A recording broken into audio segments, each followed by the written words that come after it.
ঈর্ষণীয় সম্পদ, যাকে আল্লাহ অনেক সম্পদ দিয়েছেন, আর সম্পদ যে পরিমাণ তার চেয়েও বেশি আল্লাহর রাস্তায় খরচ করার দিল দিয়েছেন তাকে। কাজেই সে দেদারসে খরচ করতে থাকে। হাদিসের যে শব্দ হালাকাতিহি ফিল হক, অর্থাৎ আল্লাহর রাস্তায় সম্পদ ধ্বংস করে দেওয়ার তৌফিক আল্লাহ তাকে দিয়েছেন। হাদিসের শব্দটা ধ্বংস শব্দ বলে এটা আখ্যায়িত করা হয়েছে, যদিও আল্লাহর রাস্তায় সম্পদ দান করা কি সম্পদ ধ্বংস করা হয়? তাদের নেতৃত্বের আসন সালার চট হতে পারে, কিন্তু সিংহাসনে বসে রাজা কমান করলে জনগণ যতটা শুনে, সালার চটে বসে আল্লাহওয়ালা কোরআনের আলেম কথা বললে জনগণ তার থেকে বেশি মানে।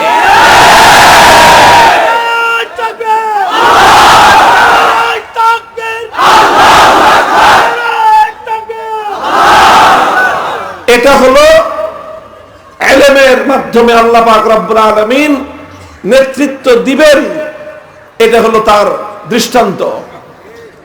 কিন্তু ইবনে মাসউদ রাদিয়াল্লাহু তাআলা আনহু আক্ষেপ করে বলেন, ওয়ালাকিন বাযালুহু লিআহলিদ দুনিয়া লিয়ানালু মিন দুনিয়াহুম। কিন্তু যুগে যুগে আল্লাহ পাক রব্বুল আলামিন যাদেরকে আসমানি ইলম শিখবার তৌফিক দান করেছিলেন, ওই যুগে ইহুদিদের যুগে যারা তাওরাত কিতাবকে শিখেছিল, খ্রিস্টানদের যুগে যারা আল্লাহর কিতাব ইনজিলের ইলম হাসিল করেছিল, দাউদ আলাইহিস সালামের উম্মতের মধ্যে যারা জবুর কিতাবের ইলম হাসিল করেছিল, তাদের বুকে আল্লাহর কিতাবের ইলম ছিল, কিন্তু সেই ইলমকে তারা অপাত্রে ব্যবহার করেছে। এরপরে যখন পাকিস্তান হলো, 1952 সালে সর্বপ্রথম ভাষা আন্দোলন কারা করেছিল? ভাষা আন্দোলনের পিছন থেকে সবচেয়ে বড় যাদের ভূমিকা, তমদ্দুন মজলিস, এটা এদেশের ধর্মপ্রাণ মুসলমানদের ইমানি একটা সংগঠন ছিল। তারাই 52 ভাষা আন্দোলনের সবচেয়ে বড় নেতৃত্ব দিয়েছিল। 1954 সালে যুক্ত ফ্রন্ট হয়েছিল পশ্চিম পাকিস্তানিদের বিরুদ্ধে। যুক্ত ফ্রন্ট করেছিল 4 নেতা। কয় নেতা? হোসেন শহীদ সোহরাওয়ার্দী, শেরে বাংলা ফজলুল হক, আব্দুল হামিদ খান ভাসানী, মাওলানা আতহার আলী। 2 জন মিস্টার, 2 জন হুজুর। 2 জন মিস্টার, 2 জন হুজুর, 2 জন আলেম, 2 জন দারুল উলুম দেওবন্দের ছাত্র, 2 জন মিস্টার মিলেমিশে 54 সালে যুক্ত ফ্রন্ট করে পশ্চিম পাকিস্তানিদেরকে আলটিমেটাম দেওয়া হয়েছিল। বাংলাদেশটা কিভাবে চলবে রূপরেখা প্রণয়ন করা হয়েছিল, ইশতেহার ঘোষণা করা হয়েছিল। সেই ইশতেহারের উপর 1969 গণ অভ্যুত্থান হয়েছিল, 1970 সালে জাতীয় নির্বাচন হয়েছিল, 71 সালে স্বাধীনতা হয়েছিল। বলতে চাই এ কথা, মুহতারাম হাজিরিন, আমার কথার মূল সারমর্ম হলো আল্লাহ পাক রব্বুল আলামিন যাদের পক্ষে আসমানি ওহীর ইলম দান করেছেন, তাদেরকে আল্লাহ নিজে বলেছেন তারা সম্মানিত, আল্লাহর রাসূল বলেছেন তারা সম্মানিত। তারা নিজেরা যদি নিজেদেরকে সম্মানিত মনে না করে, নবী বলেছেন তুই আমার উম্মত না, তুই আমার উম্মত না। কাজেই যার পক্ষে ইলম আছে, ইলমের মর্যাদা রক্ষা করতে হবে, ইলমের মর্যাদা রক্ষা করতে হবে। যাদের পক্ষে ইলম আছে তারা 2 শ্রেণীর হয়। এক শ্রেণী যারা ইলমের মর্যাদা রক্ষা করে, কোরআনের দাবি যখন যেটা দাঁড়ায় তখন তারা সেই কথা বলে, কোরআন যেই কথা বলতে বলে তারা সেই কথা বলে, আল্লাহর নবীর হাদিস যখন যেই কথা বলতে বলে তখন তারা সেই কথা বলে। সময়ের প্রেক্ষাপটে কোরআন হাদিসের যে হক কথা বলার দরকার সেই হক কথা তারা বলে যায়, কারো রক্তচক্ষুর পরোয়া করে না।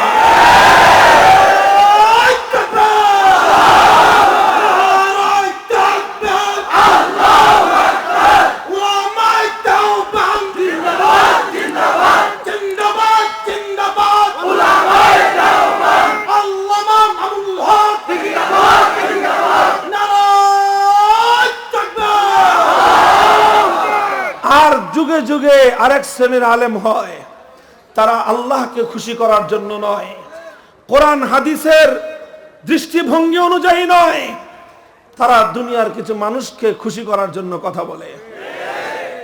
এইভাবে কথা বলার পথ যদি যারা খুলবে সর্বপ্রথম তারা নিজের লাঞ্ছিত হবে। চাটুকারিতার পথে বাঁচতে হবে। চাটুকারিতা ছাড়া তাদের জন্য ইজ্জতের আর কোনো রাস্তা খোলা থাকবে না। সুতরাং হে আহলে ইলম ওলামারা, আমাদের সামনে দুটো রাস্তা। একটা হলো ইজ্জতের সাথে জিন্দেগি যাপন করা। ইজ্জতের সাথে জিন্দেগি যাপন করলে তোমার দারিদ্র্য থাকতে পারে, অভাব থাকতে পারে, তোমার ঘর ভাঙ্গা কুড়ে ঘর হতে পারে, তোমাকে ভাঙ্গা কুড়ে ঘরে জীবন যাপন করা লাগতে পারে, কিন্তু তুমি মনে রেখো তোমাকে আল্লাহ পাক রব্বুল আলামিন ভাঙ্গা ঝুপড়ি ঘরের মধ্যে সে সম্মান দিবেন। আকাশ ছোঁয়া অট্টালিকা প্রাসাদের মালিক তোমার সেই ভাঙ্গা কুড়ে ঘরের সামনে এসে মাথা নত করতে বাধ্য হবে। আর একটা হলো যে না, তোমার এগুলো ভালো লাগে না, তোমার খালি দুনিয়া চাই, দুনিয়া চাই, দুনিয়া চাই, এই জন্য কখনো এর চাটুকারিতা করো, কখনো ওর চাটুকারিতা করো। চাটুকারিতা করে হয়তো পয়সা কামাই করতে পারবা, চাটুকারিতার পথ কখনো ইজ্জত এবং সম্মানের পথ নয়। আল্লাহ পাক রব্বুল আলামিন আমাদেরকে বুঝবার তৌফিক দান করেন। আপনাদেরকে এই কথাগুলো কেন বললাম? আহলে ইলম ওলামাদের সাথে সম্মান রক্ষা করে তাদের সঙ্গে আচরণ করবেন, এবং ওলামারা যখন আত্মমর্যাদার আচরণ আপনাদের সাথে করবে, আলেমদের উপর নারাজ হবেন না, বেজার হবেন না। এগুলো আমাদেরকে আমাদের আল্লাহ রাসূল শিক্ষা দিয়ে গেছেন। এগুলো আমরা ১৫০০ বছর পর্যন্ত শিখেছি। ইমাম বুখারী আমাদেরকে শিখিয়ে দিয়েছেন যুগের শাসকের সাথে কোন ভাষায় কথা বলতে হয়। ইমাম বুখারী আমাদেরকে শিখিয়েছেন প্রশাসনের সাথে কোন ভাষায় কথা বলতে হয়। ইমাম বুখারী আমাদেরকে শিখিয়েছেন রাজনৈতিক নেতৃবৃন্দের সাথে কোন ভাষায় কথা বলতে হয়। আমরা সেই ভাষায় কথা বলবো। উদ্ধত্তপূর্ণ আচরণ আমরা করতে চাই না, অহংকার আমরা করতে চাই না, তবে আত্মমর্যাদা বিসর্জন দিতে পারবো না।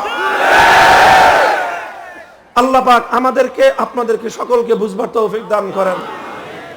আল্লাহ পাক রব্বুল আলামিন পুরা উম্মতকে, উম্মতের শাসক বর্গ যদি ওলামায়ে কেরামের মর্যাদা বুঝতে পারে, এই উম্মত সারা দুনিয়া জুড়ে আবার রাজত্ব করবে, আবার রাজত্ব করবে ইনশাআল্লাহ।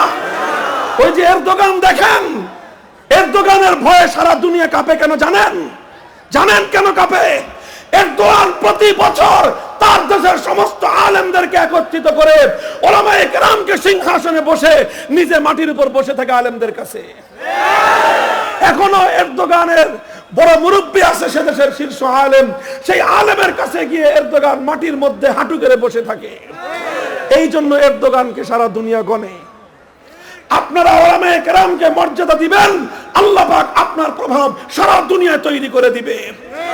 আপনি আলেমদের সাথে অসম্মানজনক আচরণ করবে, আল্লাহ পাক আপনার ঘাড় ধরে সারা দুনিয়ার সামনে আপনাকে অপমান করে দিবে। আরো দৃষ্টান্ত দিতে হবে না, এটুকুই যথেষ্ট। আল্লাহ পাক বুঝবার তৌফিক দান করেন। আমরা আমাদের দেশের শাসকদেরকে নিয়ে, আমাদের রাষ্ট্রের কর্তাদেরকে নিয়ে বিশ্বব্যাপী মাথা উঁচু করে দাঁড়াতে চাই। সারা দুনিয়ার সামনে আত্মমর্যাদা সম্পন্ন এক জাতি হিসেবে আমরা মাথা তুলে দাঁড়াতে চাই। আল্লাহ পাক রব্বুল আলামিন তৌফিক দান করেন। ইনশাআল্লাহ হবে এটা, হবে এটা ইনশাআল্লাহ, ইনশাআল্লাহ অচিরেই হবে। এদেশে ওলামায়ে কেরামের ইজ্জত আর সম্মান প্রতিষ্ঠিত হবে। এদেশের শাসকরা আলেমদেরকে সম্মান দিয়ে আচরণ করবে, আর সেদিনই বাংলাদেশ বিশ্ব দরবারে মাথা উঁচু করে নেতৃত্বের আসনে বসবে।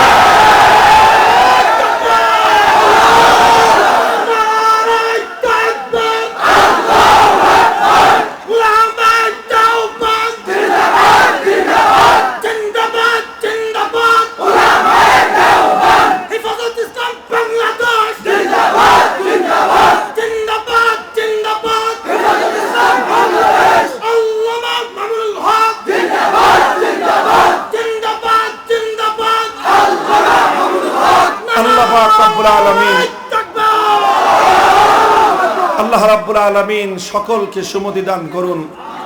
আমরা সকলে পারস্পরিক হৃদ্যতা, আন্তরিকতা, সৌহার্দ্যপূর্ণ পরিবেশে ভ্রাতৃত্বের বন্ধনকে অটুট রেখে আমরা যেন আমাদের দেশটাকে, আমাদের জাতিকে সম্মিলিতভাবে সামনের দিকে অগ্রসর করতে পারি। আল্লাহ পাক আমাদেরকে তৌফিক দিন, কবুল করুন। ওয়া আখিরু দাওয়ানা আলহামদুলিল্লাহি রাব্বিল আলামিন। সুবহানাল্লাহি ওয়া বিহামদিহি সুবহানাল্লাহিল আযীম।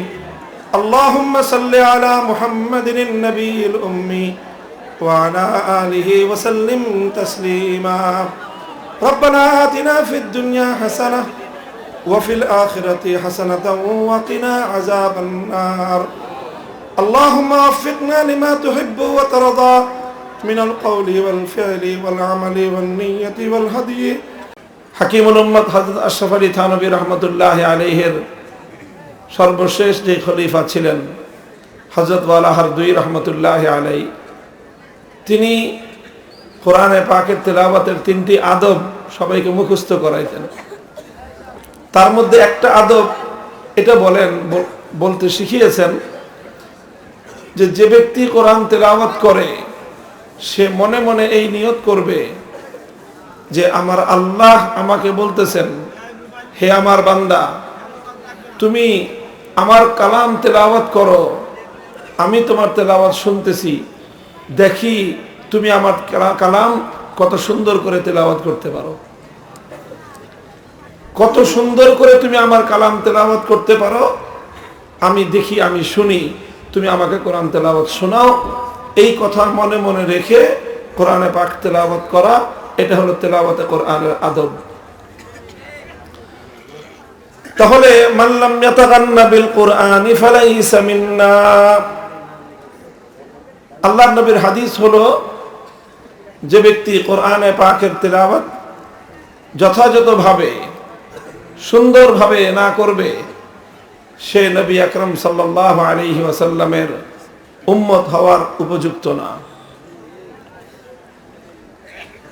এই হাদিসের অপর ব্যাখ্যা হলো মাল্লাম ইয়াতাগান্না বিল কুরআনি ফালাইসা মিন্না, যাকে আল্লাহ রাব্বুল আলামিন আসমানি ওহীর ইলম দান করলেন, কোরআন শিক্ষা করার তৌফিক দিলেন, কোরআনের ইলম আল্লাহ যাকে দান করলেন, কোরআন শিখার পর, কোরআনের ইলম হাসিল করার পর সে নিজেকে সম্পদশালী মনে করলো না, দুনিয়ার সবার চেয়ে নিজেকে অধিক সম্পদশালী সে মনে করলো না, তাহলে সে আল্লাহর নবীর উম্মত হওয়ার যোগ্য না। তাহলে কি করতে হবে? যার কাছে কোরআনের ইলম আছে সে নিজেকে মনে করতে হবে আমার কাছে আসমান এবং জমিনের মধ্যখানে পৃথিবীর সবার চেয়ে সবচেয়ে দামি সম্পদ আমার কাছে আছে। যার কাছে সবচেয়ে দামি সম্পদ থাকে সে হলো নিজে পৃথিবীতে সবচেয়ে বড় ধনী। নিজেকে সবচেয়ে বড় ধনী মনে করতে হবে এবং সেইভাবেই নিজের জীবন যাপন করতে হবে, সবার সাথে সেইভাবেই আচরণ করতে হবে। আল্লাহ পাক রব্বুল আলামিন যাদের পক্ষে আসমানি ওহীর ইলম দান করেন, পৃথিবীতে আল্লাহর নিকট তাদের চেয়ে সম্মানিত আর কেউ হতে পারে না। শুধু আল্লাহর নিকট নয়, বরং যারা নিজেরা কোরআন শিখবে, কোরআনের ইলম যারা হাসিল করবে, তারা নিজেরাও নিজেদেরকে সম্পদশালী মনে করতে হবে, নিজেরাও নিজেদেরকে দুনিয়ার অন্য সকল মানুষের থেকে অমুখাপেক্ষী মনে করতে হবে। তোমাকে আল্লাহ পাক রব্বুল আলামিন কোরআনের ইলম দান করলেন, এরপরেও যদি তুমি নিজেকে মাখলুকের মুহতাজ মনে করো, তুমি যদি মনে করো অন্য কেউ তোমার চেয়ে বেশি সম্পদশালী, তুমি যদি কোনো বড় লোক যার অনেক টাকা আছে তাকে যদি তুমি মনে করো যে সে তোমার চেয়ে অনেক বড় ধনী, অথবা যার হাতে অনেক ক্ষমতা আছে সেই ক্ষমতাওয়ালাকে যদি তুমি মনে করো তোমার চেয়ে অনেক বেশি দামি, তাহলে তুমি আল্লাহর কোরআনকে ছোট করলা। কোরআন যার পক্ষে আছে তার চেয়ে দামি এই পৃথিবীতে আর কেউ নেই। এটা কোরআনওয়ালাকেও বুঝতে হবে এই কথাটা, তার অন্তরের মধ্যেও এই অনুভূতি থাকতে হবে। নবীজি এটাই বলেছেন যে কোরআন শিখার পর, কিতাবুল্লাহ কালামুল্লাহ শরীফের ইলম হাসিল করার পর যে ব্যক্তি নিজেকে সবচেয়ে বেশি ধনী মনে না করলো, সে কোনোদিনও আখেরি পয়গম্বরের উম্মত হওয়ার উপযুক্ত নয়, উম্মত হওয়ার যোগ্য না। আল্লাহ পাক রব্বুল আলামিন পৃথিবীতে যাকে কোরআন শিক্ষা করার তৌফিক দিয়েছেন, অনেক বড় সম্পদের মালিক তাকে আল্লাহ বানিয়েছেন। অন্য এক হাদিসে রাসূল আকরাম সাল্লাল্লাহু আলাইহি ওয়াসাল্লাম ইরশাদ করেছেন, লা হাসাদা ইল্লা ফি ইসনাইন, রাজুলুন আতাহু আল্লাহু মালান ফাসাল্লাতাহু আলা হালাকাতিহি ফিল হক, ওয়া রাজুলুন আতাহু আল্লাহুল কিতাব ফায়াকুমু বিহি আনা আল-লাইলি ওয়া আনা আন-নাহার। পৃথিবীতে মানুষ আরেকজনের ভালো অবস্থা দেখে মনের মধ্যে আফসোস করে, হিংসা করে, ঈর্ষান্বিত হয়। আরেকজনের একটা ভালো বাড়ি বানাইছে, তো সেই বাড়িটা দেখে আফসোস হয় যে এত সুন্দর বাড়ি বানিয়েছে সে, আমি যদি এরকম একটা বাড়ি বানাইতে পারতাম। আরেকজন খুব সুন্দর একটা গাড়িতে চড়তেছে, সেই গাড়িটা দেখে মনের মধ্যে হিংসা জাগে, ঈর্ষা জাগে, আফসোস হয়, আমি যদি তার মতো গাড়িতে চড়তে পারতাম, এরকম দামি একটা গাড়ি কিনতে পারতাম। যে কোনো জিনিস, পৃথিবীর বিভিন্ন সম্পদ দেখে অন্যের প্রতি আমাদের এরকম ঈর্ষা জাগে। আরেকজন অনেক বড় নেতা হয়ে গেছে, তাকে দেখে আমার ঈর্ষা জাগে যে অমুকে এমপি হয়ে গেল, আমি হইতে পারলাম না। অমুকে চেয়ারম্যান হয়ে গেল, আমি হইতে পারলাম না। অমুকে মন্ত্রিত্ব পেয়ে গেল, আমি পেলাম না। এই যে এরকম মানুষকে দেখে মানুষের মনে ঈর্ষা জাগে, মানুষের বিভিন্ন অবস্থা দেখে মানুষের মনের মধ্যে আফসোস তৈরি হয়। আল্লাহ নবী বলতেছেন, পৃথিবীতে এরকম ঈর্ষণীয় জিনিস দুটো আছে। কয়টা? দুটোই শুধুমাত্র ঈর্ষণীয় জিনিস। একটা হলো ওই ব্যক্তির সম্পদ, যাকে আল্লাহ রাব্বুল আলামিন প্রচুর সম্পদ দিয়েছেন, অনেক সম্পদশালী করেছেন, তবে যেই পরিমাণ সম্পদ আল্লাহ তাকে দিয়েছেন, ফাসাল্লাতাহু আলা হালাকাতিহি ফিল হক, আল্লাহ রাব্বুল আলামিন তাকে সেই সম্পদ আল্লাহর রাস্তায় বেধড়ক নির্দ্বিধায় খরচ করার তৌফিক দিয়েছেন। এই ব্যক্তির সম্পদটা হলো ঈর্ষণীয় সম্পদ, যাকে আল্লাহ অনেক সম্পদ দিয়েছেন, আর সম্পদ যেই পরিমাণ তার চেয়েও বেশি আল্লাহর রাস্তায় খরচ করার দিল দিয়েছেন তাকে। কাজেই সে দেদারসে খরচ করতে থাকে। হাদিসের যে শব্দ হালাকাতিহি ফিল হক, অর্থাৎ আল্লাহর রাস্তায় সম্পদ ধ্বংস করে দেওয়ার তৌফিক আল্লাহ তাকে দিয়েছেন। হাদিসের শব্দটা ধ্বংস শব্দ বলে এটা আখ্যায়িত করা হয়েছে, যদিও আল্লাহর রাস্তায় সম্পদ দান করা কি সম্পদ ধ্বংস করা হয় না সম্পদ সংরক্ষণ করা হয়?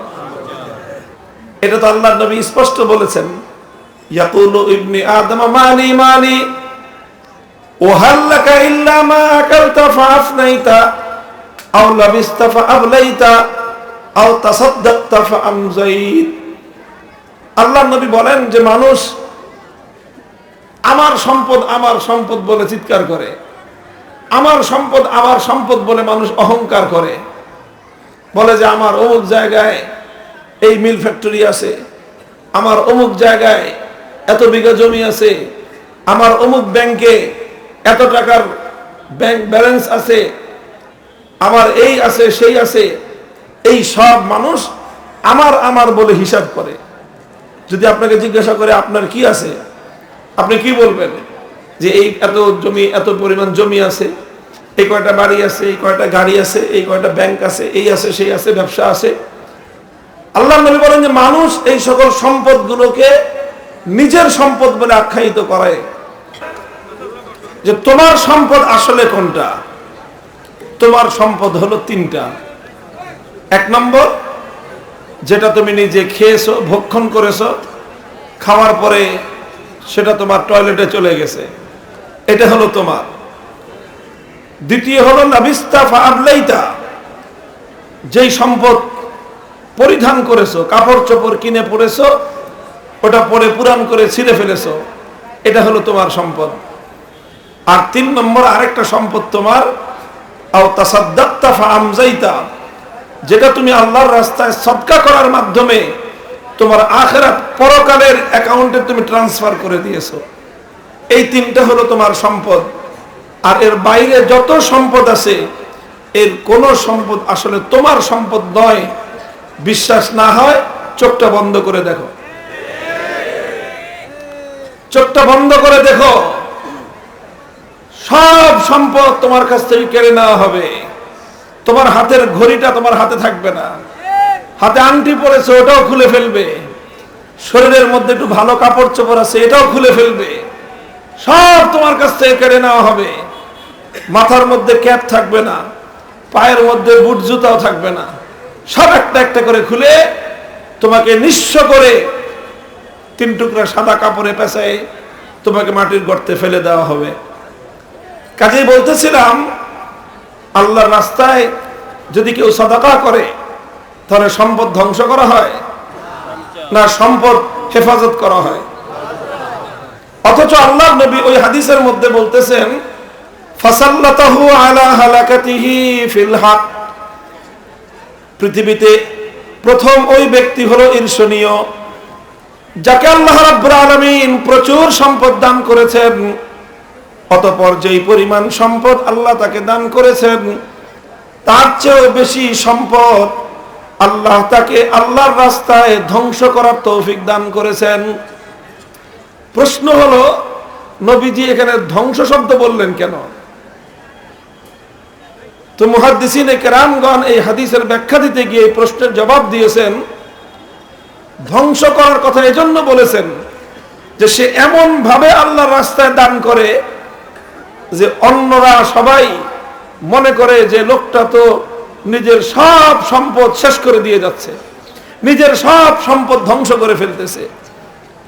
অন্য মানুষের যে মনের অনুভূতি সেটাই আল্লাহর নবী হালাকাতুন শব্দের দ্বারা আল্লাহর পয়গম্বর সাল্লাল্লাহু আলাইহি ওয়াসাল্লাম তিনি ব্যাখ্যা করেছেন। অর্থাৎ কেউ এসেছে, একজন অভাবী লোক 2000 টাকা চায়, সে বলে এবারে 5000 টাকা দিয়ে দাও। আরেকজন আসছে, তার দরকার 3000, ওরে 6000 টাকা দিয়ে দাও। অর্থাৎ যেখানেই আল্লাহর রাস্তায় সাদাকা করার সুযোগ সে পায়, দেদার সে খরচ করতে থাকে। খরচ করার সময় সেই চিন্তাও করে না যে এইভাবে যদি আমি সম্পদ খরচ করতে থাকি শেষে আমার কতটুকু থাকবে, এইভাবে সে চিন্তা করে না। তাহলে পৃথিবীতে এক হলো এই যে সম্পদ আল্লাহর রাস্তায় দান করতে পারা, এই দেখে যদি কেউ আফসোস করে যে আমার যদি সম্পদ হতো তাহলে আমিও তার মতো দান করতে পারতাম, দান করতাম, এটা হলো পৃথিবীতে একটা ঈর্ষণীয় জিনিস। আর এমনিতে যার অনেক সম্পদ আছে কিন্তু আল্লাহর রাস্তায় দান করে না, এই সম্পদ ঈর্ষণীয় সম্পদ নয়। এই সম্পদ দেখে কেউ আফসোস করা ঠিক নয় যে আল্লাহ তাকে এত সম্পদ দিয়েছেন, আমাকে কেন সম্পদ দিলেন না। এটা ঈর্ষা করাটা কোনোভাবেই কোনো মানুষের জন্য এটা ঈর্ষণীয় কোনো বৈশিষ্ট্য নয়। 2 নম্বর, আল্লাহর নবী বলেছেন আরেকটা ঈর্ষণীয় বিষয় হলো, ওয়ারাজুলুন আতাহুল্লাহুল কিতাবা ফাহুয়া ইয়াকুমু বিহি আনা আল-লাইলি ওয়া আনা আন-নাহার। আরেক ওই ব্যক্তি যাকে আল্লাহ রাব্বুল আলামিন কোরআনে পাক শিখবার তৌফিক দান করেছেন, কোরআন শেখার পর সে কি করে, রাত দিন বিভিন্ন সময় আল্লাহর দরবারে দাঁড়িয়ে, জায়নামাজে দাঁড়িয়ে লম্বা লম্বা নামাজ সে পড়তে থাকে। তাকে দেখে হে দুনিয়াদাররা, তোমাদের কলিজা পড়া উচিত যে তুমি 2 রাকাত নামাজ কোনোদিন 10 মিনিটের বেশি পড়তে পারো নাই। আর একটা ছোট বাচ্চা সে 2 রাকাত নামাজ পড়তেছে 1 ঘন্টা ধরে। তোমার আফসোস হওয়া উচিত, নিজের চুল টেনে ছেঁড়া উচিত যে কই আমি তো কোনোদিন 2 রাকাত নামাজ 1 ঘন্টা লাগায় পড়তে পারলাম না। তুমি পড়বা কেমনে? কারণ তুমি নামাজ শুরু করলে তুমি পারো যে 2 সূরা, ও 2 সূরা পড়তে 3 মিনিটে শেষ, তোমার নামাজ লম্বা হবে কেমনে? আর এই ছেলে যখন নামাজ পড়া শুরু করে ও তো 1 রাকাতে সূরা বাকারা পড়ে, সূরা বাকারা পড়তে ওর লাগে 1 ঘন্টা। আর 1 রাকাতে সূরা আলে ইমরান পড়ে, ওটাতে লাগে ওর 1 ঘন্টা। তো 2 রাকাত নামাজে ওর যায় 2 ঘন্টা, তো 2 ঘন্টা লাগে 2 রাকাত নামাজ পড়তে পারে, আর তুমি নামাজ শেষ করলে 5 মিনিটে শেষ। তোমার আফসোস হওয়া উচিত, দুঃখ হওয়া উচিত যে আমি দুনিয়াতে এত কিছু পারি, কিন্তু 1 ঘন্টা লাগে 2 রাকাত নামাজ পড়তে পারি না আমি। আল্লাহ রাসূল বলেন যে কোরআন শিখবার তৌফিক যাকে দান করা হলো তাকে এত বড় সম্পদশালী আল্লাহ পাক করেছেন, এত বড় সম্পদশালী করেছেন। এবং নিজেকেও যে হাফেজ, যে আলেম, যে হামিলে কোরআন, যে কোরআনের ইলম বহনকারী, তার নিজের মধ্যে ইস্তেগনা থাকতে হবে, নিজেকেও ধনী মনে করতে হবে, নিজেকেও সম্পদশালী মনে করতে হবে, এবং কোন দুনিয়াদারের সামনে, তার সম্পদের সামনে, কোন দুনিয়াদারের ক্ষমতার সামনে নিজেকে অসহায় মনে করা যাবে না। মনে করতে হবে আমার কাছে কোরআন আছে, আমার কাছে আসমানি ওহীর ইলম আছে, আমি হলাম সবচেয়ে সম্পদশালী, সুতরাং অন্য কাউকে, অন্য কারো সামনে মাথা নত করা অন্তত আমার শোভা পায় না। এই আত্মমর্যাদা বোধ এটা প্রত্যেক হামিলে কোরআনের মধ্যে থাকতে হবে। মুহতারাম হাজিরিন, আল্লাহ রাসূল সাল্লাল্লাহু আলাইহি ওয়াসাল্লাম বলতেছেন, মান লাম ইয়াতাগান্না বিল কোরআন ফালাইসা মিন্না, মান লাম ইয়াতাগান্না বিল কোরআন ফালাইসা মিন্না। যে ব্যক্তি কোরআনের ইলম হাসিল করলো, কোরআনকে সে ধারণ করলো, অতঃপর সে নিজের চেয়ে আরেকজনকে বড় মনে করলো, নিজের চেয়ে আরেকজনকে বেশি ধনী মনে করলো, আরেকজনকে বেশি সম্পদশালী মনে করলো, তাহলে সে আল্লাহর কোরআনের ইলমকে সে অপমান করলো, আল্লাহর কোরআনের ইলমকে সে লাঞ্ছিত করলো। যুগে যুগে এই জন্য আলেমরা, উলামায়ে কেরাম, যাদের মধ্যে আল্লাহ পাক রব্বুল আলামিন সত্যিকার ইলম দান করেছেন, তারা সব সময় ইলমের মর্যাদাকে ঊর্ধ্বে তুলে ধরেছেন। যাদেরকে আল্লাহ কোরআনের জ্ঞান দান করেছেন, তারা সর্বদাই আল্লাহর কোরআন এবং নবীর সুন্নাহর ওহী ভিত্তিক এই ইলমের মর্যাদাকে সমুন্নত করেছেন।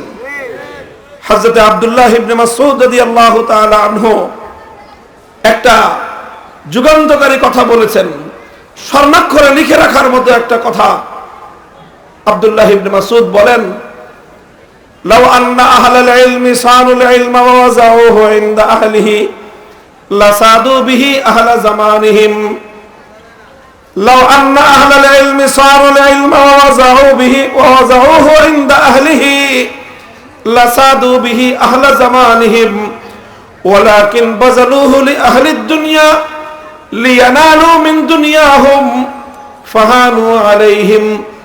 سمعت نبيكم صلى الله عليه وسلم يقول من جعل الهموم هما واحدا هم آخرته كفى الله هم دنياه। তিনি বলেন যে আল্লাহ রাব্বুল আলামিন যাদের কাছে আসমানি কিতাবের ইলম আল্লাহ যাদের বুকে দান করেছেন, আসমানি কিতাবের ইলম আল্লাহ পাক যাদেরকে দান করেছেন, তারা যদি এই ইলমটাকে সংরক্ষণ করত, তারা যদি এই ইলমকে রক্ষা করত, তারা যদি এই ইলমকে অপাত্রে যেথায় সেথায় প্রয়োগ না করত, লাসাদু বিহি আহলা জামানিহিম, তাহলে আসমানি কিতাবের ইলমের মধ্যে আল্লাহ পাক এই ক্ষমতা রেখেছেন যে তারা এই ইলমের মাধ্যমে তাদের যুগের সকল মানুষের উপর তারা নেতৃত্ব দিতে পারত। কিসের মাধ্যমে? ইলমের মর্যাদা রক্ষা করার মাধ্যমে। ইলমকে যত্রতত্র প্রয়োগ না করা, বরং ইলমকে সংরক্ষণ করা। ইলমের সংরক্ষণের কি অর্থ সেটা আমি বলতেছি। যদি আহলে ইলম যারা উলামা, যাদের পক্ষে কোরআনের ইলম আছে, তিনি বলছেন তারা যদি ইলমকে যথাযথভাবে সংরক্ষণ করে, তাহলে এই ইলমের মাধ্যমে তারা তাদের যুগের সমস্ত মানুষকে নেতৃত্ব দিতে পারবে। নেতৃত্বের অর্থ কি? মন্ত্রী হওয়া, এমপি হওয়া, চেয়ারম্যান হওয়া না। নেতৃত্বের অর্থ চেয়ারম্যান, মন্ত্রী, এমপি কোনোটাই হওয়া নয়। নেতৃত্বের অর্থ হলো মানুষের অনুসরণীয় হওয়া। নেতৃত্বের অর্থ হলো মানুষের অনুসারী হওয়া, অনুসরণীয় হওয়া। যার কথায় মানুষ স্বতঃস্ফূর্তভাবে উঠে বসে তাকে বলা হয় প্রকৃত নেতা। যাকে দেখে মানুষ অনুসরণ করে সে হলো প্রকৃত নেতা। মুহতারাম হাজিরিন, যুগে যুগে এরকম যুগে যুগে বহু ঘটনা ঘটেছে। সময়ের শাসকবর্গ, অনেক বড় বড় প্রতাপশালী শাসকরা একজন আলেমের জনপ্রিয়তা দেখে হিংসার আগুনে জ্বলে পুড়ে ছারখার হয়ে গেছে। মুহতারাম হাজিরিন, কেন? তারা দেখেছে যে আমাদের হাতে এত ক্ষমতা, রাষ্ট্র আমার হাতে, সমস্ত বাহিনী আমার হাতে, সব ক্ষমতার কুক্ষিগত করেছে আমি, অথচ মানুষ আমার কথা এতটা মানে না একজন আলেমের কথা যতটা মানে।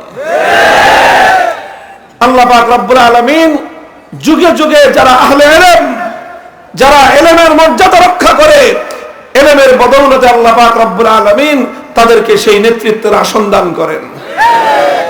তাদের নেতৃত্বের আসন এটা কোনো সিংহাসন না হতে পারে, তাদের নেতৃত্বের আসন সালার চট হতে পারে, কিন্তু সিংহাসনে বসে রাজা কমান করলে জনগণ যতটা শুনে, সালার চটে বসে আল্লাহ ওয়ালা কোরআনের আলেম কথা বললে জনগণ তার থেকে বেশি মানে।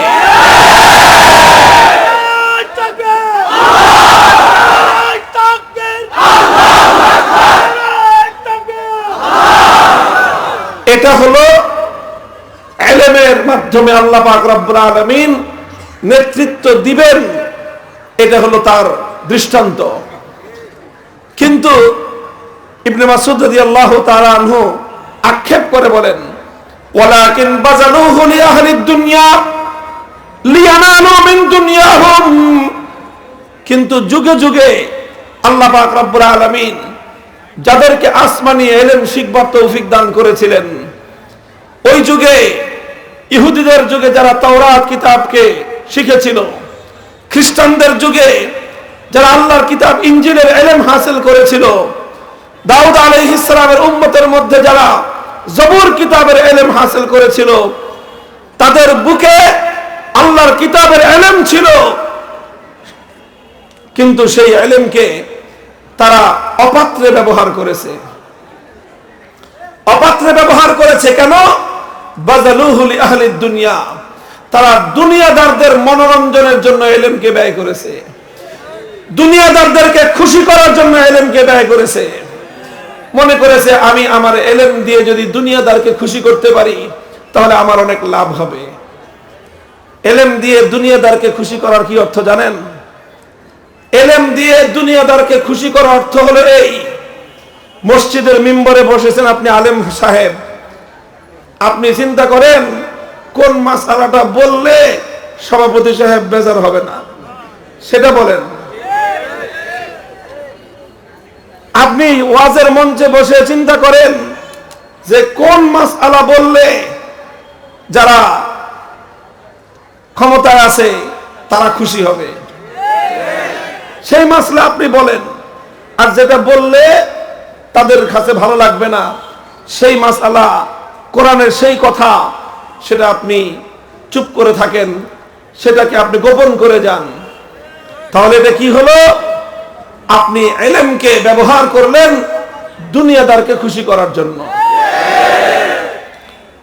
দুনিয়াদারকে খুশি করা যার ইলমের দ্বারা মাকসাদ হয়, শাসককে খুশি করা, নেতাকে খুশি করা, দুনিয়াদারকে খুশি করা, বড় লোককে খুশি করা, তাদের মনোরঞ্জনের জন্য ইলমকে যদি ব্যয় করো আর মনে করো যদি সে খুশি হয়ে যায় আমার উপরে তাহলে তো আমার অনেক সুবিধা হবে, সে আমাকে অনেক ফ্যাসিলিটি দিবে। হে দুনিয়ার মানুষ, শুনে রাখো, 1400 বছর আগে আল্লাহর নবীর সাহাবী আব্দুল্লাহ ইবনে মাসউদ রাদিয়াল্লাহু তাআলা আনহু কোরআন এবং হাদিস রিসার্চ করে ইতিহাস পর্যালোচনা করে বলতেছেন, ওয়ালাকিন বাযালুহু লিআহলিদ দুনিয়া লিয়ানালু মিন দুনিয়াহুম ফাহানু আলাইহিম। দুনিয়া হাসিল করার জন্য, তাদের কাছ থেকে কিছু হাদিয়া তোহফা হাসিল করার জন্য, তাদের কাছ থেকে কিছু হালুয়া রুটি খাওয়ার জন্য তাদেরকে খুশি করে কথা বলতে চাও, আর মনে করো যে এতে তোমার খুব সম্মান বাড়বে, ফাহানু আলাইহিম, খবরদার খবরদার, মনে রেখো এটার দ্বারা দুনিয়াদারদের অন্তরের মধ্যেও তোমার সম্মান বাড়বে না, বরং দুনিয়াদারও তোমাকে মনে করবে যে এই হুজুর একটা দালাল হুজুর আছে। ও মনে করবে যে এটা দালাল হুজুর, এই হুজুর যদি আমি যা ইচ্ছা তাই বলাইতে পারি। তুমি যাকে খুশি করার জন্য কথা বলতেছো, সে সর্বপ্রথম তার অন্তর থেকে তোমার সম্মান নষ্ট হয়ে যাবে। সে তখন কি মনে করবে জানো? হাড্ডি দিলে কুকুর পাওয়া যায়, পয়সা দিলেও এরকম দালাল হুজুর পাওয়া যায়। এটা সে মনে করবে যা সন্তুষ্টি অর্জন করার জন্য, যাকে খুশি করার জন্য তুমি আল্লাহর কিতাব থেকে, আল্লাহর নবীর হাদিস থেকে যাকে খুশি করার জন্য তুমি কথা বলতেছো, ওই লোকটার অন্তর থেকে সর্বপ্রথম তোমার সম্মান নষ্ট হবে। এরপরে অন্যদের অন্তর থেকে তোমার সম্মান মর্যাদা ভুলুণ্ঠিত হয়ে যাবে। তুমি হয়তো দুনিয়াতে একটু আরাম আয়েশে থাকতে পারবা, দুনিয়াতে হয়তো তুমি একটু সুযোগ সুবিধা পাবা, কিন্তু তোমার সম্মান, তোমার মর্যাদা, তোমার গৌরব ধুলোয় মিশে যাবে। দুনিয়াতেও তোমাকে মানুষ সম্মানের চোখে দেখবে না, সুযোগ সুবিধা পাবা, কিন্তু মানুষের মনের সম্মান, শ্রদ্ধার আসন তুমি কোনোদিন পাবা না। আর আখিরাতে তুমি কি পাবা সেটা তো আখিরাতে গেলে টের পাবা। মুহতারাম হাজিরিন, আব্দুল্লাহ ইবনে মাসউদ রাদিয়াল্লাহু তাআলা আনহুর এই হাদিস থেকে বোঝা যায় দুনিয়াতে যারা ইলম শিখে তাদের মধ্যে দুইটা শ্রেণী হয়। এক শ্রেণী তারা যারা ইলমের আত্মমর্যাদা নিয়ে চলে। ইলমের আত্মমর্যাদা বোধ থাকতে হয়। তুমি ছোট হতে পারো ব্যক্তিগতভাবে, তুমি গরিব হতে পারো ব্যক্তিগতভাবে, কিন্তু যখন তোমার বুকে আসমানি ওহীর ইলম এসেছে, তোমাকে মনে করতে হবে আসমান এবং জমিনের মধ্যখানে আমার এই ইলমের চেয়ে দামি জিনিস কারো কাছে নাই। সেইভাবে নিজেকে পরিচালনা করতে হবে। তোমাকে মনে করতে হবে আমি নিজে ছোট হতে পারি, কিন্তু আমার ইলম তো ছোট না। আমি ছোট হতে পারি, আমার বুকে আসমানি যে ওহীর ইলম আছে সেই ইলমের দাম অনেক বেশি। এটাকে বলা হয় আত্মমর্যাদা বোধ। একটা হলো গায়রাত, আত্মমর্যাদা বোধ, আর একটা হলো অহংকার। আরেকটা কি? অহংকার।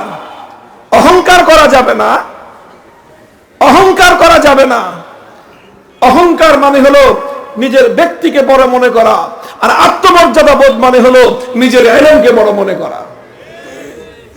কোন আলেম অহংকারী হবে না, তবে কোন আলেম আত্মমর্যাদাহীন হবে না। কোন আলেম অহংকারী হবে না, কিন্তু যেই আলেম আত্মমর্যাদাহীন হয় সেই আলেম আলেম হওয়ার উপযোগী না। আমি তোমাদেরকে ইতিহাস শোনাই। হযরতে ইমাম মুহাম্মদ ইবনে ইসমাঈল আল বুখারী রাহিমাহুল্লাহু তাআলা, নাম শুনছেন? কথা বলেন না কেন? ইমাম বুখারীর নাম শুনে নাই এমন মুসলমান আছে? মুহাম্মদ ইবনে ইসমাঈল আল বুখারী, যিনি সহিহ বুখারী, জামিয়া বুখারীর সংকলক, তাকে বলা হয় আমিরুল মুমিনিন ফিল হাদিস, হাদিস শাস্ত্রের সম্রাট। হাদিস শাস্ত্রের সম্রাট, পৃথিবীর ইতিহাসে ওনার এই উপাধি, হাদিস জগতের সম্রাট তিনি। তো সেই ইমাম মুহাম্মদ ইবনে ইসমাঈল আল বুখারী তিনি যখন তার এই জগৎ বিখ্যাত কিতাব সহিহ বুখারী যখন সংকলন করলেন, সারা দুনিয়াতে সুনাম ছড়িয়ে পড়ল। দুনিয়ার বিভিন্ন প্রান্ত থেকে বড় বড় মুহাদ্দিসগণ ছুটে আসতে থাকলো ওনার কাছে, ওনার কাছ থেকে হাদিসের কিতাব শেখার জন্য। এত বড় বড় মজমা হতো, ইমাম বুখারী সরাসরি ওনার কাছ থেকে 90,000 ছাত্র বুখারী শরীফ পড়তো। চিন্তা করতে পারেন মজমাটা কত বড় হতো, কত বড় মজমা হতো, 90,000 মানুষ। এটাই আমাদের এই সমাবেশের মতো না যে লাখে লাখে সৈন্য মরে কাতারে কাতার গনিয়া দেখলাম 3,500। ওই লাখ লাখ না, ইমাম বুখারীর কাছে 90,000 আক্ষরিক অর্থেই যে একটা 100টা একে 100, তারপরে 10টা 100তে 1000, তারপরে 100টা 1000-এ 1 লক্ষ, সেই রকম 90টা হাজার ছাত্র কারা? যেন তেন ছাত্ররা। এর মধ্যে পৃথিবীর বিভিন্ন অঞ্চলের বড় বড় আলেম, বড় বড় মুহাদ্দিস, হাদিস শাস্ত্রের এক একজন উস্তাদ, তারা এসে ইমাম বুখারীর কাছে ওনার কিতাব পড়তো। এইটা যখন চতুর্দিকে এই সুনাম সুখ্যাতি ছড়িয়ে পড়লো, তো ইমাম বুখারী যেই শহরে থাকতেন, সেই শহরের যে গভর্নর, শাসক, ওয়ালি খালিদ ইবনে মুহাম্মদ আজ-জুহানি, ওই বেটা মনে করলো যে আমার শহরে এত বড় একজন হুজুর থাকে, সারা দুনিয়ার মানুষ তার কাছে এসে পড়ে, তার কাছ থেকে তার কিতাব পড়তেছে, তো তার মনের মধ্যে একটা ইচ্ছা জাগলো যে আমিও তার কাছ থেকে কিতাবটা পড়ি। তো সেই শাসক গভর্নর মানে কি? গভর্নর মানে হলো সেই যুগে মুসলিম শাসন আমলে একটা এলাকার সর্বোচ্চ প্রশাসনিক ক্ষমতা যার হাতে থাকতো, খলিফার পরেই হলো গভর্নর। তো সেই গভর্নর ইমাম বুখারীর কাছে বার্তা পাঠাইলো একজন লোককে দিয়ে। কি বার্তা? যে তোমার উপরে খুব খুশি হয়েছেন, আপনার নাম শুনে আপনার শাসক তিনি আপনার কাছে খবর পাঠিয়েছেন যে শাসক এই কিতাবটা পড়তে চান। আপনি আগামীকাল থেকে শাসকের শাহী মহলে গিয়ে তাকে পড়ায় আসবেন। আপনি শাহী মহলে যাবেন, তিনি আপনার কাছ থেকে এই কিতাব পড়বে। এক বর্ণনা এভাবেই যে শাসক নিজে পড়তে চেয়েছেন, আরেক বর্ণনা হলো শাসকের ছেলেরা, দুই ছেলে ইমাম বুখারীর কাছ থেকে এই কিতাব পড়তে চেয়েছেন। আর এই জন্য শাসক ইমাম বুখারীকে কি করছেন? তলব করেছেন যে আপনি শাহী মহলে গিয়ে, বাদশার বাড়িতে গিয়ে, গভর্নর বাড়িতে গিয়ে তার ছেলেকে অথবা তাকে এই কিতাব পড়ায় আসবেন। কি বলেন? আমরা হলে তো মনে করতাম আলহামদুলিল্লাহ, কত বড় সম্মান, শাসক নিজে আমাকে ডাকছে, মন্ত্রী সাহেব নিজে আমাকে বাড়িতে খবর দিয়েছে, এমপি সাহেব আমাকে নিজে তলব করেছে, ওসি সাহেব আমাকে নিজেকে বলেছে ওনার অফিসে গিয়ে ওনার সাথে দেখা করে আসতে। আমরা এটাকে আমরা গৌরব মনে করতাম, আমরা এটাকে সম্মান মনে করতাম। কথা বলেন? ইমাম বুখারী রাহমাতুল্লাহি আলাইহি কি মনে করেছিলেন? তিনি সেই বার্তা বাহকের কাছে খবর পাঠায়া দিলেন, যাও তোমার শাসককে যে বলবা যদি তার আমার কাছ থেকে কিতাব পড়তে হয়, তার অথবা তার সন্তানের, তাহলে তারা যেন আমার কাছে বাকি 90,000 মানুষ যেরকম আমার চটের সামনে বসে, মাটিতে হাঁটু গেড়ে বসে আমার কাছ থেকে এলেম শিখে, ওইভাবে যদি পারে এলেম শিখতে, তাহলে তারা যেন আমার কাছে এসে আমার কিতাব পড়ে যায়। ইন্নী লা উযিল্লুল ইলমা ওয়া লা আহমিলুহু ইলা বাবিল উমারা, ইন্নী লা উযিল্লুল ইলমা ওয়া লা আহমিলুহু ইলা আবওয়াবিস সালাতিন। আমি কোশ্চিন কালেও কোনদিন আল্লাহ পাক রব্বুল আলামিন আমাকে যে ইলম দান করেছেন, আমাকে যেই আসমানি ওহীর ইলম আল্লাহ পাক আমাকে দান করেছেন, আমি এই ইলমের অসম্মান করতে পারবো না।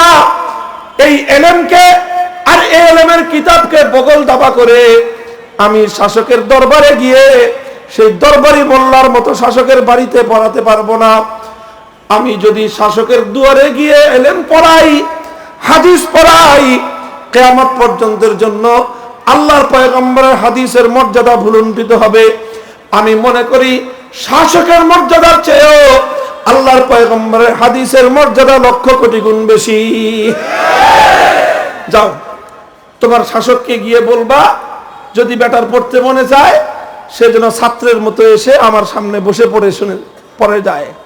কারণ ওস্তাদ ছাত্রের বাড়িতে গিয়ে পড়াবে না, ছাত্রকে ওস্তাদের কাছে এসে পড়তে হবে। এটাই হলো ইলম এবং এটাই হলো কোরআনের শিক্ষার গুরুত্ব। এই কথা যখন ইমাম বুখারী শাসককে বলে পাঠিয়েছেন, শাসক তো তেলে বেগুনে জ্বলে উঠছে। সে নিজের জন্য এটাকে অপমানকর মনে করেছে।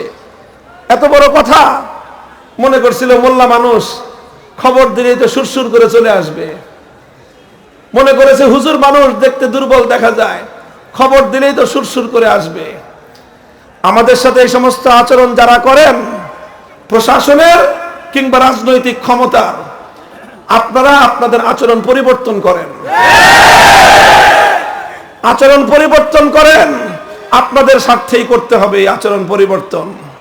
ওলামায়ে কেরামের সাথে কথা বলবেন সম্মান দিয়ে, মর্যাদা দিয়ে, তাদের কাছে এসে, তাদের সামনে এসে কথা বলবেন। খবরদার ওলামায়ে কেরামকে কখনো আপনাদের অফিসে তলব করবেন না, অফিসে ডাকবেন না। হ্যাঁ, কোনদিন যদি মনে করেন যে হুজুরকে নিয়ে আপনার অফিসে বরকতের জন্য নিবেন, তো সেইভাবে সম্মান দিয়ে আলেম ওলামাদেরকে অফিসে নিয়ে বরকত নিয়ে তাদেরকে বিদায় করে দিবেন। তাদেরকে কোনো কথা যদি আপনার বলতে হয়, অফিসে ডেকে বলবেন না, কাছে গিয়ে বলবেন। কথা বলছি, দায়িত্ব নিয়ে কথা বলছি। এইভাবে আলেমদের সঙ্গে আচরণ করতে হবে দেশে।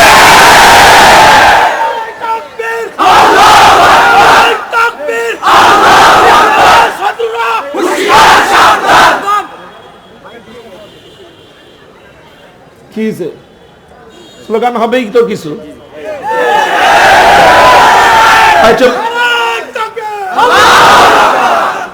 কথা যখন আসবে, আল্লাহর বরত্বের কথা আসবেই। এখানে আল্লাহর এলেমের বরত্বের কথা বলতেছি আমি, আল্লাহর এলেমের বরত্বের কথা। এটা এলেমের বরত্বের গুরুত্ব যেরকম আলেমকে বুঝতে হবে, ঠিক তদ্রূপ সমাজের প্রতিটি প্রতিনিধিত্বশীল দায়িত্বশীলকে বুঝতে হবে। এলেমের গুরুত্ব, কোরআনের গুরুত্ব, কোরআনের ধারক বাহকদের গুরুত্ব সবাই যখন বুঝবে, জাতির কল্যাণ হবে। তখন কেউ বুঝবে না, জাতির কল্যাণ অকল্যাণ হবে, জাতির সর্বনাশ হবে।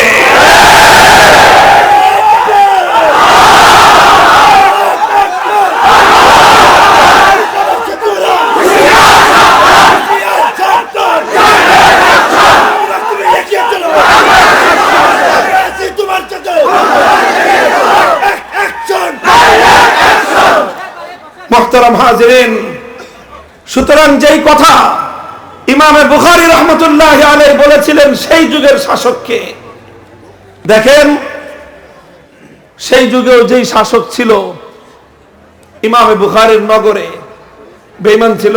কি মনে হয় আপনাদের? বেঈমান না, ইমানদার ছিল, এবং যথেষ্ট ভালো ইমানদার ছিল। কতটা ভালো ইমানদার হলে বুখারী শরীফের মতো কিতাব পড়তে চায়, বুঝেন না? কতটা ভালো ইমানদার হলে বুখারী শরীফের মতো কিতাব পড়তে চায়। আপনারা কয়জন এখানে বুখারী শরীফ পড়ার জন্য আমাদের কাছে বা কোনো আলেমের কাছে না, শুধু আলেমকে ডাকবেন? কয়জন আছেন? আপনাদের চেয়ে, অনেক সাধারণ মানুষের চেয়ে তার ঈমান অনেক ভালো ছিল। সে তো খারাপ কিছু চায় নাই। সে কি ইমাম বুখারীর কাছে খারাপ কিছু চেয়েছে? কি চেয়েছে? আরে বুখারী শরীফ হাদিস পড়তে চেয়েছে। সে হাদিস পড়তে যাওয়াটা কি খারাপ কোনো কাজ? অনেক ভালো কাজ। তার ওটার মধ্যে তো কোনো সমস্যা ছিল না। তার সমস্যা ছিল এক জায়গায়, মাথার মধ্যে পোকা একটা ছিল। পোকাটা কি ছিল? সে নিজেকে সময়ের আলেমের চেয়ে বড় মনে করেছিল। এই পোকা তার ছিল, এটা ছিল তার সমস্যা।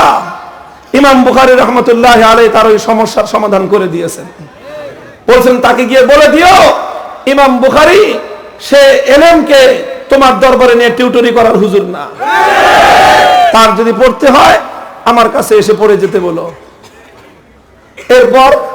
এরপরের ইতিহাস হলো, শাসক মানুষের তো ঘাট তেরা থাকে। সে আত্মমর্যাদায় তার অহংকারে লেগেছে। সে মনে করলো যে হুজুর আমাকে অপমান করেছে। এখন হুজুর অপমান করেছে মনে করলো, এখন হুজুরের পিছনে লাগছে। এখন শাসক, তার কাছে ক্ষমতা, গোটা শহরের রাজ্যের ক্ষমতা। সে যদি একজন আলেমকে উৎপাত করতে চায়, উৎপাতের সিস্টেমের কোনো অভাব আছে? কত রকম সিস্টেম, কত রকম পদ্ধতি আছে তাদের কাছে। আমাদের দেশে বলে যে আকাশের যত তারা পুলিশের তত ধারা। অর্থাৎ আপনাকে যদি ধরতে চায়, আইন তো আর আপনি জানেন না, সিস্টেম তো আপনি জানেন না। ধরতে চাইলে বহুভাবে আপনাকে ধরতে পারবে, আর ছাড়তে চাইলে বহুভাবে ছাড়তে পারবে।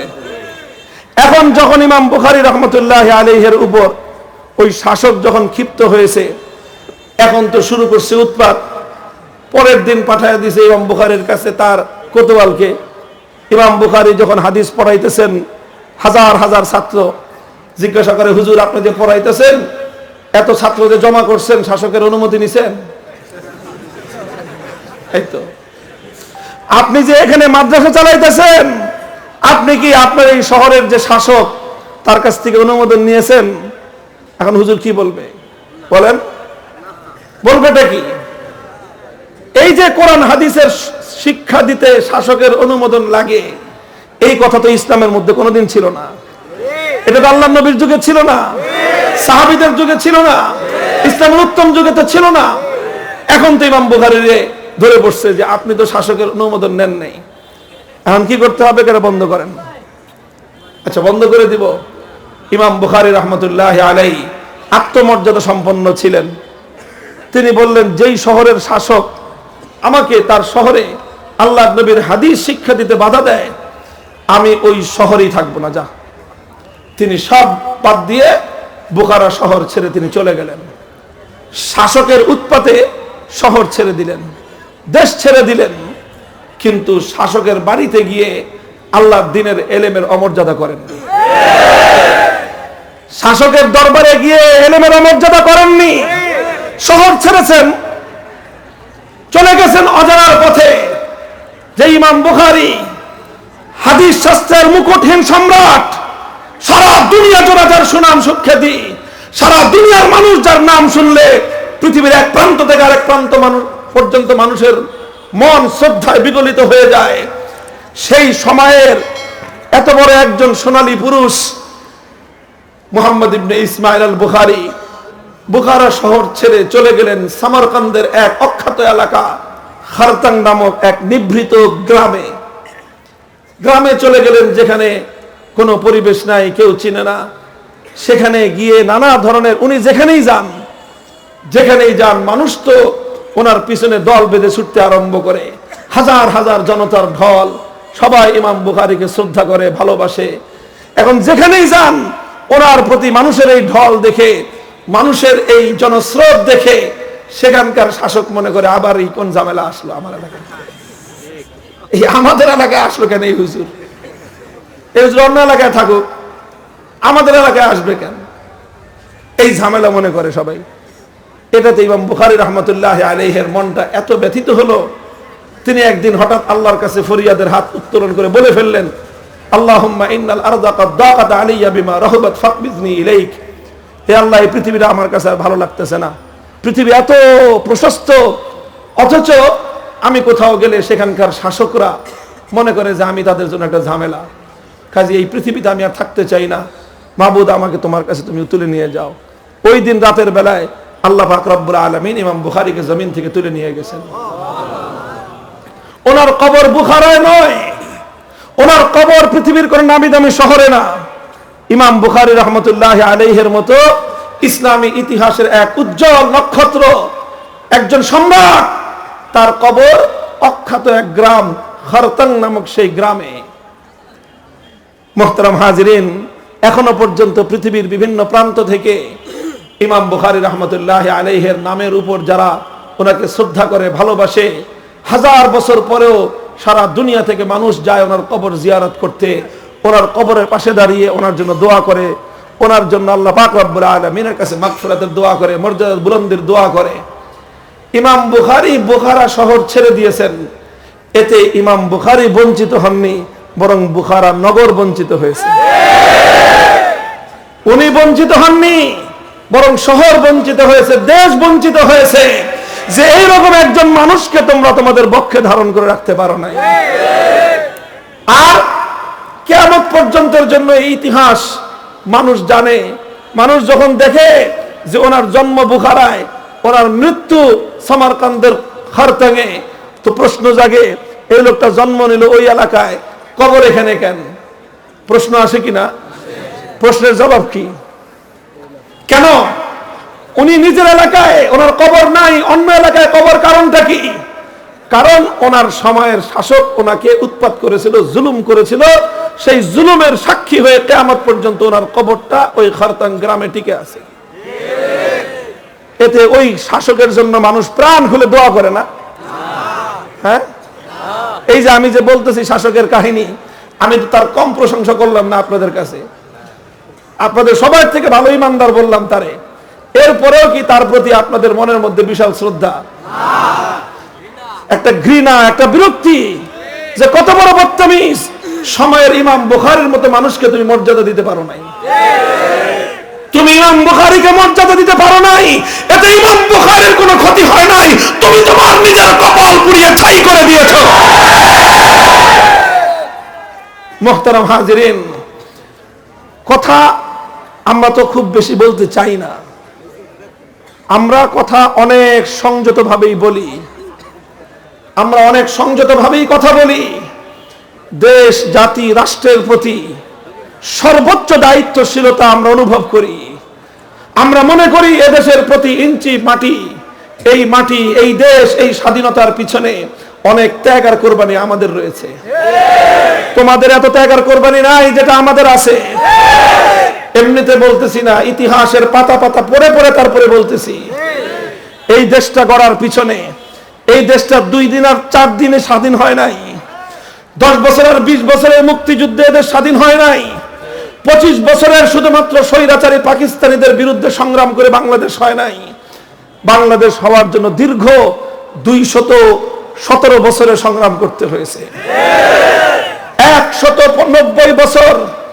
190 বছর ব্রিটিশ বিরোধী সংগ্রাম, 24 বছর স্বৈরাচারী পশ্চিম পাকিস্তানিদের বিরুদ্ধে সংগ্রাম, এরপরে আরো প্রায় 50 বছর ধরে কলকাতার দাদাবাবুদের বিরুদ্ধে সংগ্রাম। তিনটা আধিপত্যবাদ বিরোধী সংগ্রামের পর বাংলাদেশ জন্ম হয়েছে। এত সহজ না, এত সহজে বাংলাদেশ হয়নি। যারা মনে করো যে 9 মাসের মুক্তি সংগ্রামে বাংলাদেশ হয়েছে, তোমরা বাংলাদেশের মুক্তিযুদ্ধের ইতিহাস বুঝোই নাই। তোমাকে বাংলাদেশের মুক্তিযুদ্ধের ইতিহাস পড়তে হলে 1757 সাল থেকে পড়তে হবে। বাংলাদেশের মুক্তিযুদ্ধের ইতিহাস তোমাকে বুঝতে হলে তোমাকে 1831 সালের বালাকোটের প্রাঙ্গণে যেতে হবে। বাংলাদেশের স্বাধীনতার ইতিহাস জানতে হলে 1857 সালের সামেলির রণাঙ্গনের সিপাহী বিদ্রোহের ইতিহাস তোমাকে পড়তে হবে। বাংলাদেশের স্বাধীনতার ইতিহাস জানতে হলে তোমাকে জানতে হবে হাজী শরীয়তুল্লাহ কে ছিলেন। বাংলাদেশের ইতিহাস জানতে হলে তোমাকে জানতে হবে মীর নিসার আলী তিতুমীর রহমাতুল্লাহ আলাইহি কে ছিলেন।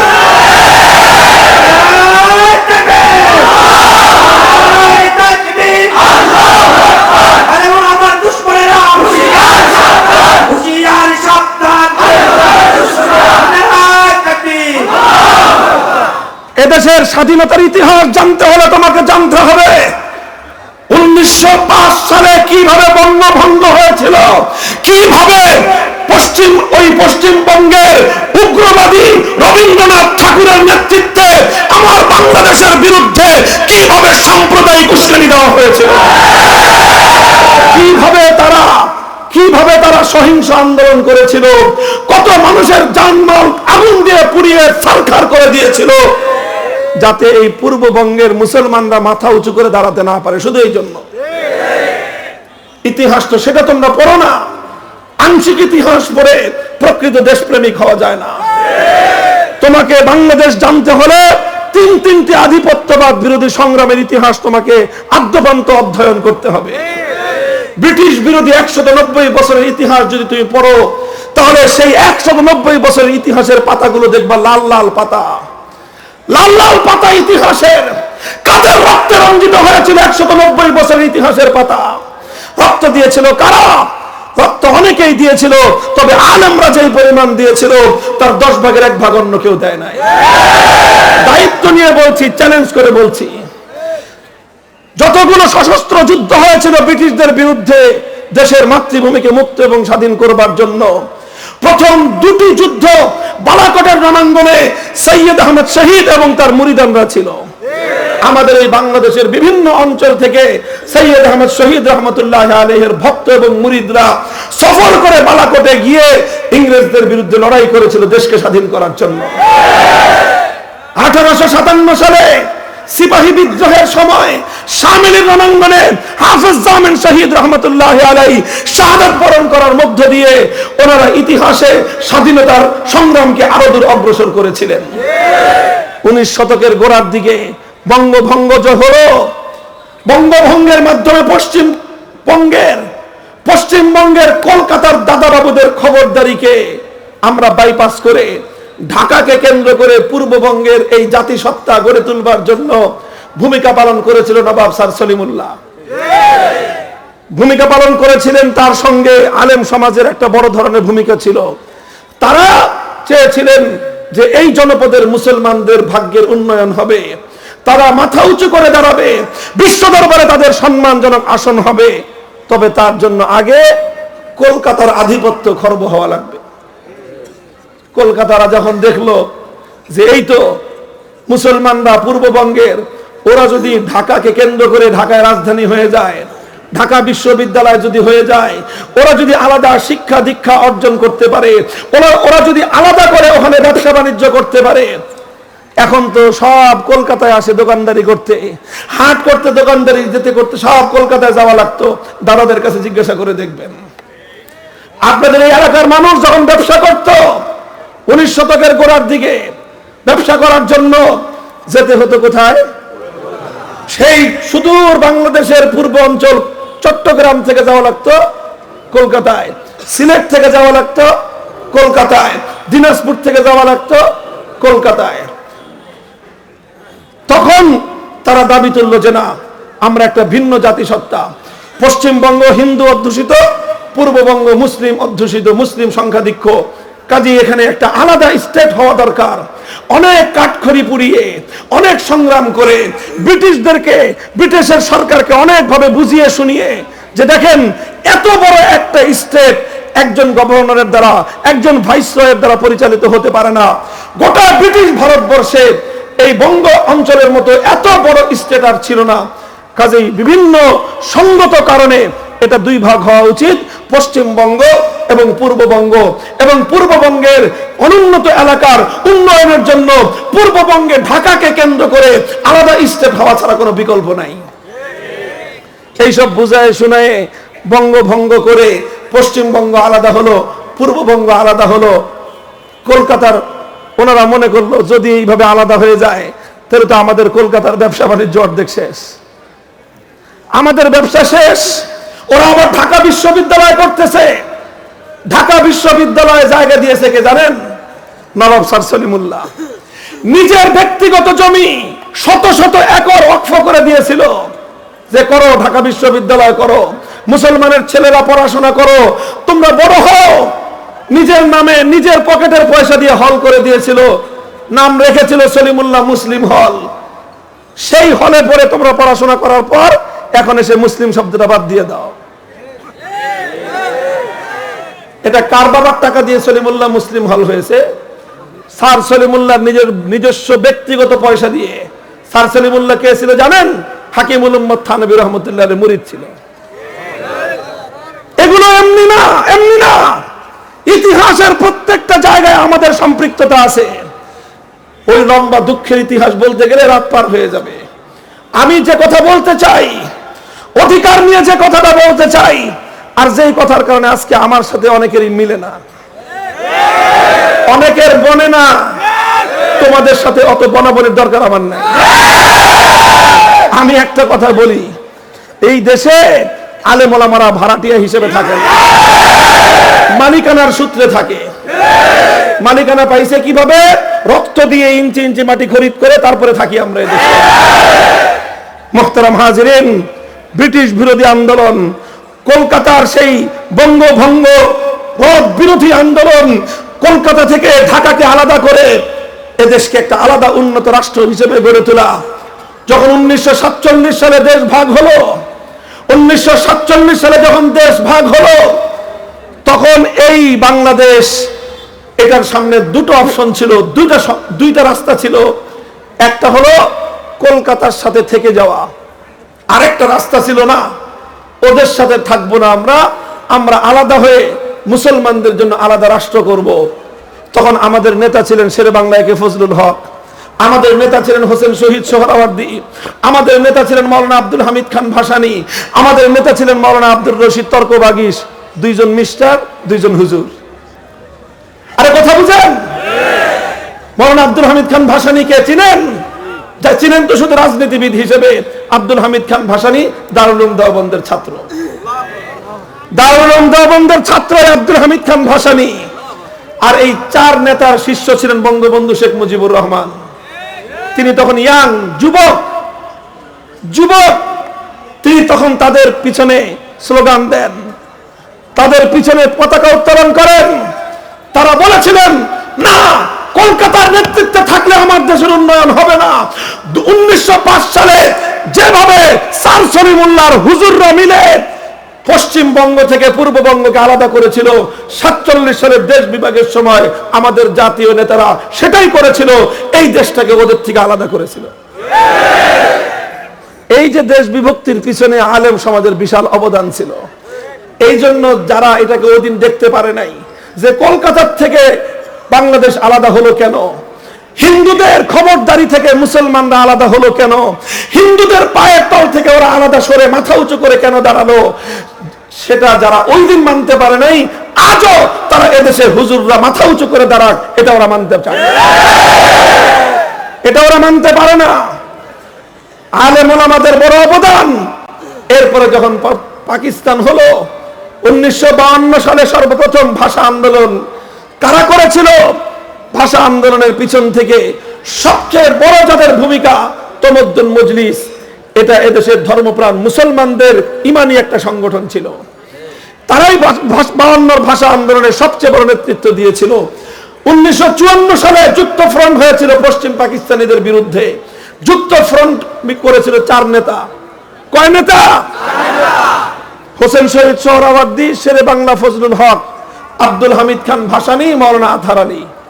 2 জন মিস্টার, 2 জন হুজুর, 2 জন মিস্টার, 2 জন হুজুর, 2 জন আলেম, 2 জন দারুল উলুম দেওবন্দের ছাত্র, 2 জন মিস্টার মিলেমিশে 54 সালে যুক্ত ফ্রন্ট করে পশ্চিম পাকিস্তানিদেরকে আলটিমেটাম দেওয়া হয়েছিল। বাংলাদেশটা কিভাবে চলবে রূপরেখা প্রণয়ন করা হয়েছিল, ইশতেহার ঘোষণা করা হয়েছিল। সেই ইশতেহারের উপর 1969 গণ অভ্যুত্থান হয়েছিল, 1970 সালে জাতীয় নির্বাচন হয়েছিল, 71 সালে স্বাধীনতা হয়েছিল। বলতে চাই এ কথা, মুহতারাম হাজিরিন, আমার কথার মূল সারমর্ম হলো আল্লাহ পাক রব্বুল আলামিন যাদের পক্ষে আসমানি ওহীর ইলম দান করেছেন, তাদেরকে আল্লাহ নিজে বলেছেন তারা সম্মানিত, আল্লাহর রাসূল বলেছেন তারা সম্মানিত। তারা নিজেরা যদি নিজেদেরকে সম্মানিত মনে না করে, নবী বলেছেন তুই আমার উম্মত না, তুই আমার উম্মত না। কাজেই যার পক্ষে ইলম আছে, ইলমের মর্যাদা রক্ষা করতে হবে, ইলমের মর্যাদা রক্ষা করতে হবে। যাদের পক্ষে ইলম আছে তারা 2 শ্রেণীর হয়। এক শ্রেণী যারা ইলমের মর্যাদা রক্ষা করে, কোরআনের দাবি যখন যেটা দাঁড়ায় তখন তারা সেই কথা বলে, কোরআন যেই কথা বলতে বলে তারা সেই কথা বলে, আল্লাহর নবীর হাদিস যখন যেই কথা বলতে বলে তখন তারা সেই কথা বলে। সময়ের প্রেক্ষাপটে কোরআন হাদিসের যে হক কথা বলার দরকার সেই হক কথা তারা বলে যায়, কারো রক্তচক্ষুর পরোয়া করে না।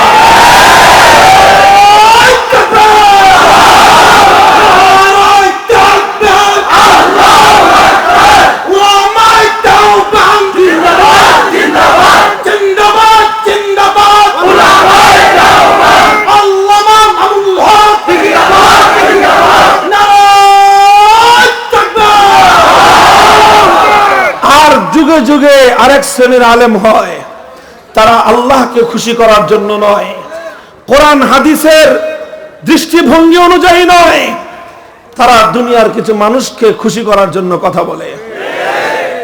এইভাবে কথা বলার পথ যদি যারা খুলবে, সর্বপ্রথম তারা নিজের লাঞ্ছিত হবে, চাটুকারিতার পথে বাঁচতে হবে।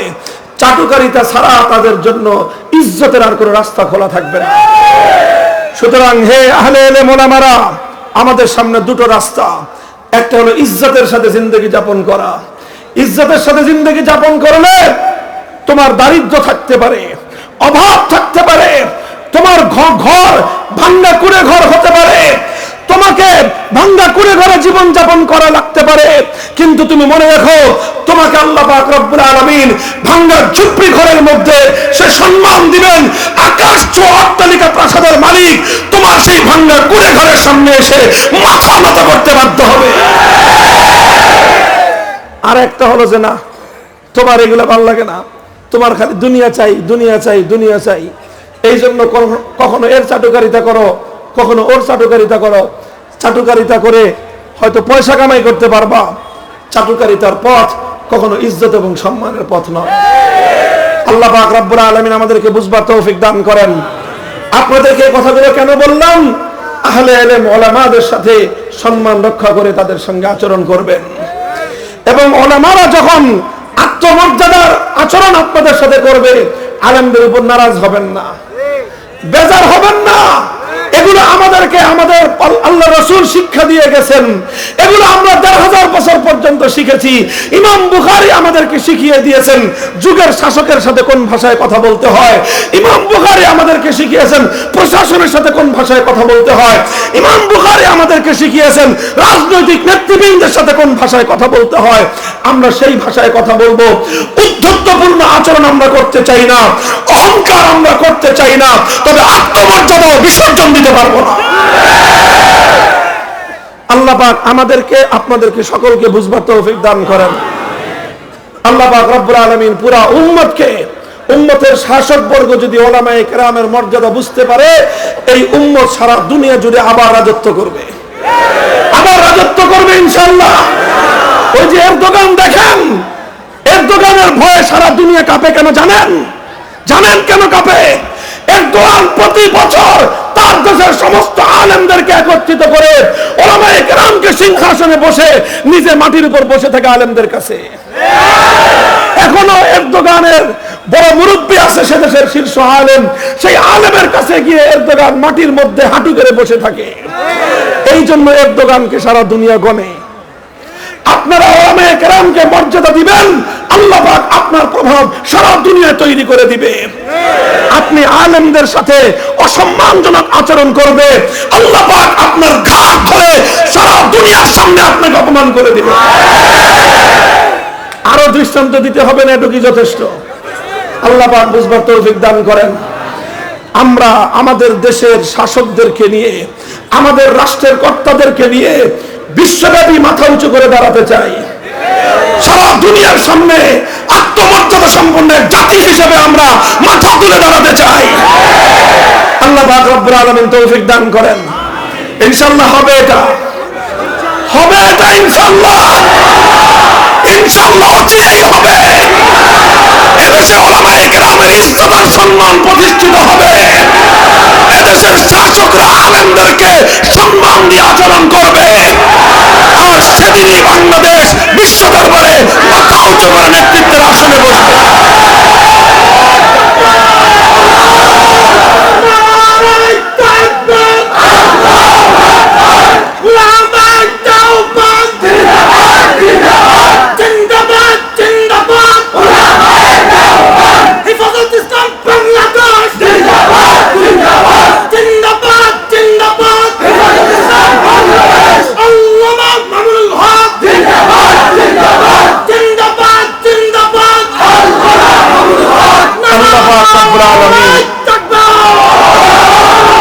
আল্লাহ রাব্বুল আলামিন সকলকে সুমতি দান করুন। আমরা সকলে পারস্পরিক হৃদ্যতা, আন্তরিকতা, সৌহার্দ্যপূর্ণ পরিবেশে ভ্রাতৃত্বের বন্ধনকে অটুট রেখে আমরা যেন আমাদের দেশটাকে, আমাদের জাতিকে সম্মিলিতভাবে সামনের দিকে অগ্রসর করতে পারি। আল্লাহ পাক আমাদেরকে তৌফিক দিন, কবুল করুন। ওয়া আখিরু দাওয়ানা আলহামদুলিল্লাহি রাব্বিল আলামিন। সুবহানাল্লাহি ওয়া বিহামদিহি, সুবহানাল্লাহিল আযীম। اللهم صل على محمد النبي الأمي وعلى آله وسلم تسليما. ربنا آتنا في الدنيا حسنة وفي الآخرة حسنة وقنا عذاب النار. اللهم وفقنا لما تحب وترضى من القول والفعل والعمل والنية والهدي لشيء قدير. ইয়া আল্লাহ মাবুদ রব্বুল আলামিন, আজকের আমাদের এই মজলিসকে আপনি কবুল করে নিন। ইয়া আল্লাহ, আমাদের এই মাদ্রাসাকে আপনি কবুল ফরমান। তালিম, তারবিয়াত, তামির, মালিয়াত সব দিক থেকে আল্লাহ আপনি তারাক্কি এবং উন্নতি দান করুন। সমস্ত হাজাতগুলোকে আল্লাহ আপনি গায়বের খাজানা থেকে পুরা করে দিন। ইয়া আল্লাহ, হাজার হাজার মানুষ দূর দূরান্ত থেকে ইয়া আল্লাহ বড় আবেগ নিয়ে, বড় ভালোবাসা নিয়ে এখানে জড়ো হয়েছে। আল্লাহ, এই মোহাব্বত আপনার দিনের জন্য, তাদের এই ভালোবাসা আলেমদের প্রতি একমাত্র আপনি আল্লাহর জন্য। হে আল্লাহ, দুনিয়ার এখানে কোনো স্বার্থ নেই, এখানে দুনিয়ার কোনো প্রাপ্তি নেই। হে আল্লাহ, তাদের এই নির্বেজাল এই মুখলেস ভালোবাসাকে আল্লাহ আপনি কবুল এবং মঞ্জুর করে নিন।